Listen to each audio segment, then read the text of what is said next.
তোমরা যারা বাংলা প্রথম পত্রে অতি সহজেই A+ পেতে চাও, আজকের ভিডিওটা মূলত তোমাদের জন্যই। আজকের এই ভিডিওতে আমি তোমাদের বলে দেব কিভাবে অতি সহজেই অল্প কয়েকটা স্টেপ ফলো করলেই বাংলা প্রথম পত্রে খুব ভালোভাবেই A+ বা ৮০-র উপরে মার্কস পাওয়া যায়।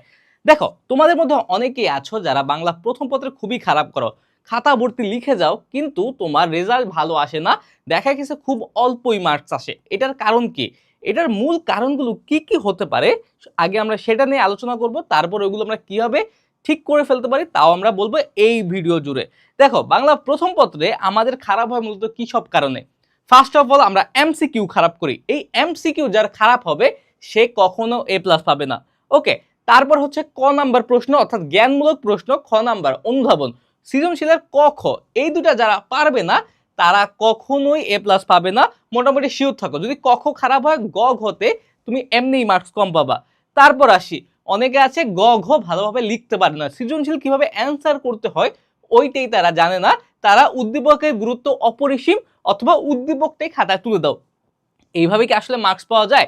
এইভাবে মার্কস পাওয়া যায় না। তাহলে কি কিভাবে মার্কস পেতে হবে, কি কি ওয়েতে আমরা আগাবো? দেখো, সবার আগে আমাদের করতে হবে শব্দ অর্থ ও মূল পাঠ। দেখো, অ্যাডমিশন এমন একাডেমিক প্লাস অ্যাডমিশন এমন একটা জিনিস যেখানে বাংলা প্রথম পত্র একটা ভাইটাল ভূমিকা পালন করে। সুতরাং তোমার এমনভাবে এখন থেকে নিজেকে প্রিপেয়ার করতে হবে যাতে একাডেমিকের পাশাপাশি অ্যাডমিশনটাও হয়ে যায়। সবার আগে তুমি যখন একটা গদ্য বা পদ্য শুরু করবা, সবার আগে কি করবা জানো? ওটার নামটা দেখবা, লেখক পরিচিতি দেখবা। লেখক পরিচিতিতে লেখকের কিছু বৈশিষ্ট্য থাকে, বিশেষ বৈশিষ্ট্য, যেমন ছদ্মনাম। ওই ছদ্মনামগুলো দেখতে পারো, যা পড়া লাগে ওগুলো পড়বা দাগায় দাগায়। আমরা আমাদের ক্লাসে তো পড়ায় দিছি, একদম আমাদের যে দাগানো বই আছে দাগানো বইতে কিন্তু দাগিয়েও দিছি, ওইগুলো পড়ে ফেলবা। তারপরে আসি শব্দ অর্থ ও টিকা। শব্দ অর্থ আর টিকা এমন একটা জিনিস যেখান থেকে তোমার ক নাম্বার প্রশ্ন আসে, এমসিকিউ আসে এবং অ্যাডমিশনে প্রশ্ন আসে। শব্দ অর্থ টিকা কিন্তু খুবই খুবই গুরুত্বপূর্ণ। যদি শব্দ অর্থ টিকা না বুঝো তাহলে কিন্তু তুমি একটা গদ্য বা পদ্য কখনোই পরিপূর্ণভাবে বুঝতে পারবে না। সবার আগে তোমার কাজকে শব্দ অর্থ টিকাগুলো মুখস্থ করে ফেলবা। একদম ভালোভাবে মুখস্থ করার পরে তারপর আসবে মূল পাঠে। মূল পাঠটা এবার ধরে ধরে লাইন বাই লাইন পড়বা। যেখানে দাগানো লাগে দাগাবা, যেখানে যেভাবে পড়া লাগে একদম তোমার বাংলা বইটাকে দাগিয়ে দাগিয়ে একদম একদম তছনছ করে ফেলবা। এটা হচ্ছে সিগমা রুল। ওকে, যদি দাগায় না পড়তে পারো তাহলে কিন্তু ভালোভাবে তুমি পরবর্তীতে রিভিশন দিতে পারবা না। রিভিশন দিতে বা একটা বই কতটা পড়া হয়েছে বইটা দাগানো অংশ দেখলে বুঝে যায়। তোমাদের মধ্যে অনেকে আসো, তোমরা কি করো, বই পরিষ্কার রাখতে পছন্দ করো না। ভাইয়া, সব সময় ছোট ছোট নোটগুলো বইয়ের উপরে লিখে রাখবা। বই খারাপ লাগুক, বই খারাপ লাগা দিয়ে তোমার যায় আসে না, তোমার পড়া হচ্ছে কিনা এটা যায় আসে। অ্যাডমিশনের সময় কিন্তু অনেক বেশি কাজে আসে।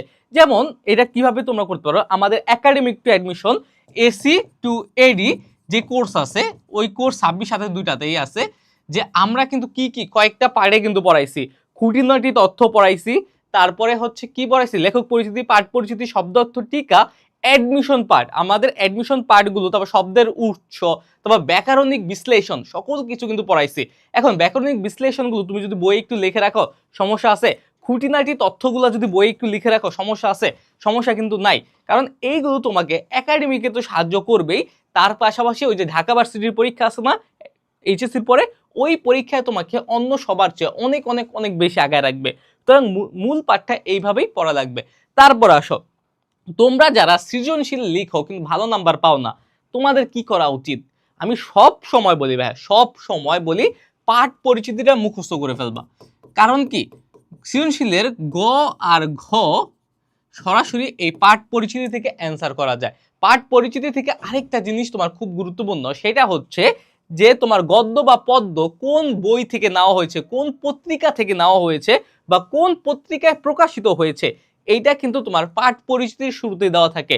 ওইটা তোমার ক নাম্বার প্রশ্নের জন্য, এমসিকিউর জন্য, অ্যাডমিশনের জন্য, তিনটার জন্যই খুবই খুবই গুরুত্বপূর্ণ। সুতরাং এটা খুব ভালোভাবে জানার চেষ্টা করবা। আর পাঠ পরিচিতি যদি তোমার জানা থাকে তাহলে গ আর ঘ তুমি একদম আরামসে অ্যান্সার করতে পারবা। কেননা পাঠ পরিচিতিতে তোমার সম্পূর্ণ গদ্য বা পদ্যর যে মূল ভাবটা আছে, মূল ভাবটা অল্প কয়েকটা লাইনের মধ্যেই ফুটিয়ে তোলা হয়েছে। সুতরাং তুমি যদি তোমার উদ্দীপকের সাথে ম্যাচ করে তুমি সেম ভাবে যদি লিখে দিতে পারো স্ট্র্যাটেজিক্যালি, তাহলে তোমার হয়ে যাচ্ছে।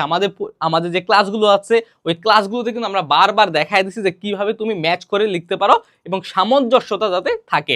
তাইলেই তোমার টিচারের সামনে তোমার একটা ভালো একটা কি ইমপ্রেশন ক্রিয়েট হবে এবং অটোমেটিক মার্কস বেড়ে যাবে। আর এই যে খ আর খ, যদি তুমি এই গ আর ঘতে ভালো মার্কস পেতে চাও তাহলে তোমার ক আর খতে ভালো মার্কস পাওয়া লাগবে।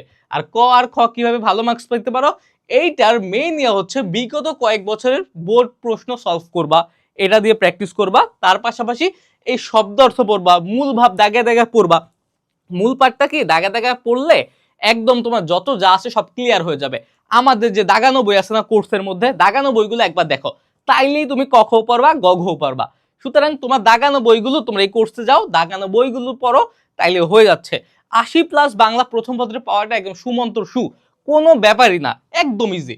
তারপর বিগত কয়েক বছর প্রশ্ন সলভ করার পরে এটা সৃজনশীল সলভ করবা, তারপর আসবে এমসিকিউতে। এখন এমসিকিউ কিভাবে সলভ করবা, তোমাদের মধ্যে ম্যাক্সিমাম স্টুডেন্টের A+টা মিসই যায় হচ্ছে এমসিকিউর কারণে। কিন্তু দেখা যায় যে এমসিকিউতে আমার মার্কস তোলা সবচেয়ে সহজ। এমসিকিউতে চাইলে আমি 30-এ 30 পেতে পারি, কিন্তু তুমি একটা সৃজনশীল যতই ভালো লিখো না কেন কখনোই তুমি 10-এ 10 পাবা না।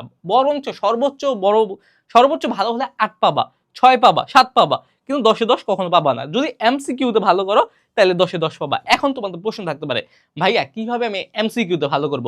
সবার আগে হচ্ছে এমসিকিউতে এই যে শব্দার্থ পড়বা, শব্দার্থ টিকা পড়বা, তারপরে হচ্ছে মূল ভাব। এখন মূল ভাব বা মূল ভাব তো পড়বাই, পাঠ পরিচিতি যেটা আর কি। তারপর মূল পাঠটা একদম লাইন বাই লাইন, যারা অ্যাডমিশনের প্রিপারেশন নিতে যাচ্ছ তোমরা একদম লাইনের ভিতরে যদি কোনো লাইন থাকে সবকিছু পড়বা, মানে ইচ অ্যান্ড এভরি ডিটেইলস পড়বা।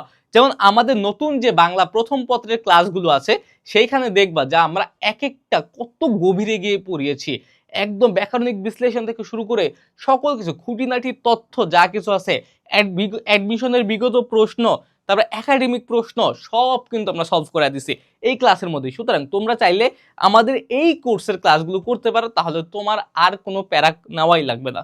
ওকে, এমসিকিউটা যদি তুমি একদম 30-এ 30 পাও, 30-এ 30 বা সর্বোচ্চ 29-এর নিচে পাওয়াই যাবে না, 29-এর উপরেই থাকা লাগবে, তাইলে তুমি A+ পাবা।